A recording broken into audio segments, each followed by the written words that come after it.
कसुरवा से दूर भेले, कवना कसुरवा से दूर। हाँ प्यार के पंछी मोर पिंजरा से उड़ गेले, जाने कवना कसुरवा से दूर भेले।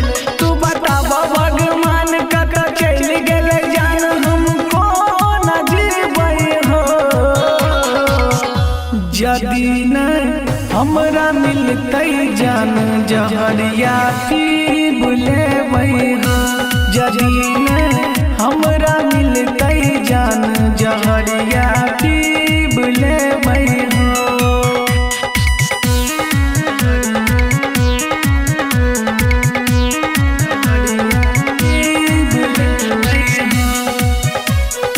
Annu recording studio. धरती अंबर ने किया बतावे पता, हमरा छोड़ के काटा बेलैला पता। निकला गइल हमरा खाना पीना, मुश्किल भ गेलै हमर जीना, मुश्किल भ गेलै हमर जीना। धरती अंबर ने किया बतावे पता, हमरा छोड़ के काटा बेलैला पता।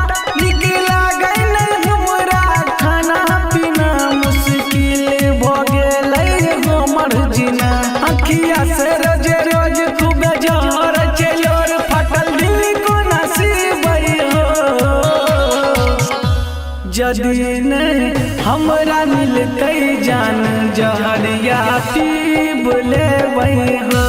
यदि न हमरा मिलतै सोना जहरिया पी बुलेबै हो।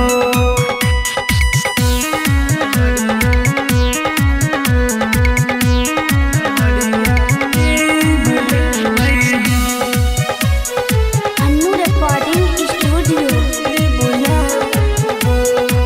हमरा बिना न रह चले कोमल, बाबू सोना कहत चले हर पल। धले ओकरा के मजबूरी, भगवान राजू राजा से बना लेलकै दूरी हो जान, राजा से बना लेलकै दूरी।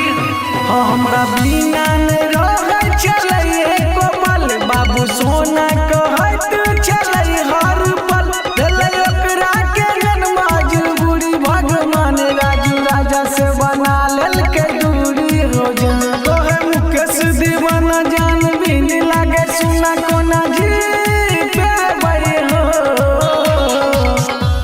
यदि न हमरा मिलतै जान जहरिया पी बुलेबै हो।